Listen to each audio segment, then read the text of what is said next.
Hello and welcome to my kind of re-review of the Contemptor-Achillus Dreadnought. The main reason I'm doing this re-review is because Games Workshop decided to bring out some Warhammer 40k 8th edition beta rules for the model.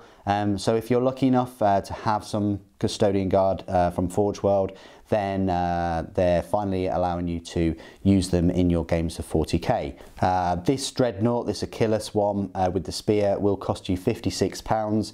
So yeah, if you're used to getting Dreadnoughts for sort of £35 or so, you know, like plastic ones, then it's a bit of a step up in terms of price and what you're going to have to be paying. The whole point of this video is just to run through all the beta rules for the models that are currently available in the Forge World range. I've already done an unboxing of this and review of this model.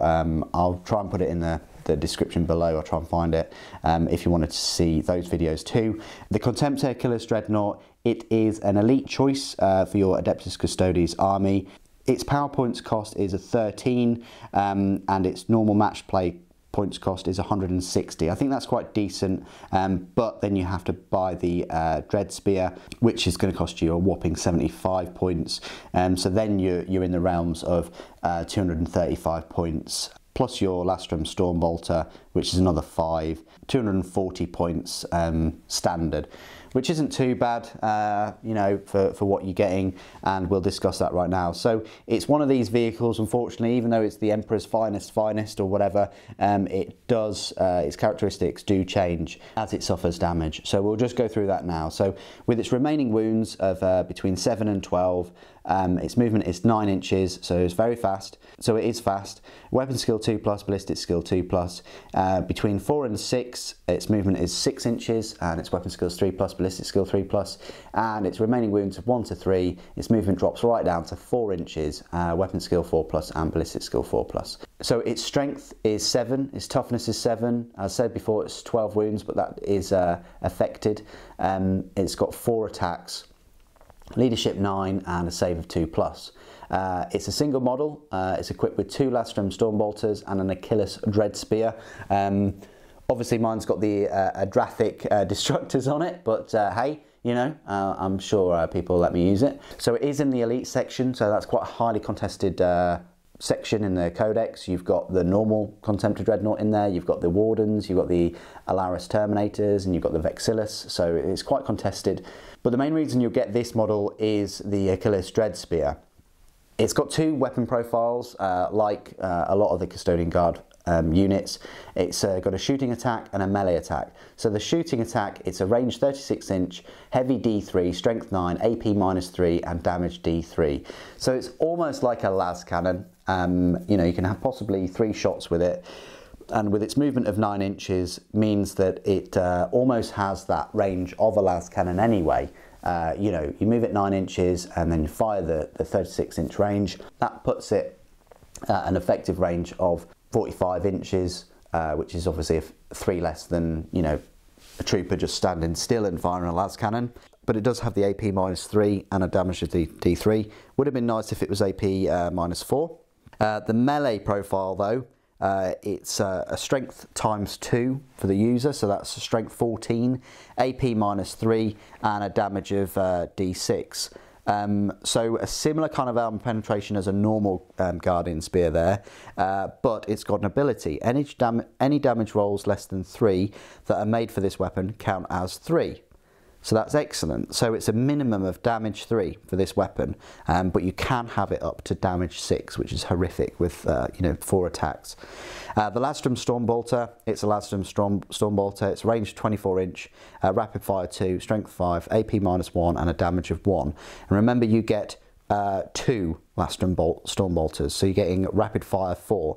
So it's a nice little extra thing there.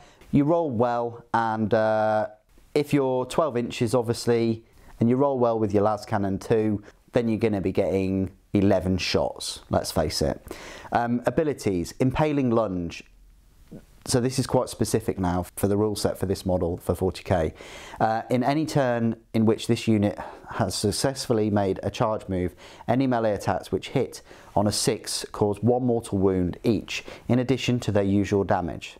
That's one of the main reasons you'll get it, because on a 6 you get the mortal wound, and then you've got all the other damage as well. Adamantic shielding has a 5+ invulnerable save. Nothing new really for the rest of the Custodian Guard army. They've all got 5+ invulnerable saves. And unfortunately, that's not going to increase to a 4+ if you take them as a full Battle Forge, because it's not Aegis of the Emperor. Unyielding Ancient. Roll a d6 every time the model loses a wound, and on a 6 the damage is ignored and the wound is not lost. So that's pretty decent. It's got 12 wounds anyway, but it gives you that chance of it being ignored. Adamantic Overload.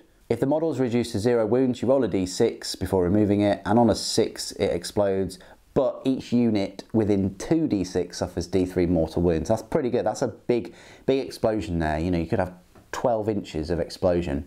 Its keywords is Imperium, Adeptus Custodes, Vehicle, Dreadnought, Contemptor-Achillus Dreadnought. It's pretty decent. Yes, it's pricey, you know, but I think it's worth it for the 200 odd points.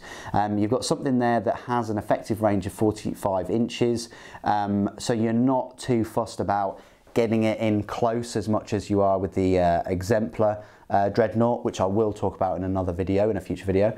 You've got that spear, which has the ability for knocking off mortal wounds. It's got a good high strength, nice AP, and you've got a fair bit of shooting as well. Like I said, you roll well, you're going to get your 11 shots there with the rapid fires and the sort of a las cannon type weapon as well. You know, it's basically like it was in Horus Heresy, in that it's almost a 3-shot 36-inch range las cannon, but on a spear, which is amazing when you think about it.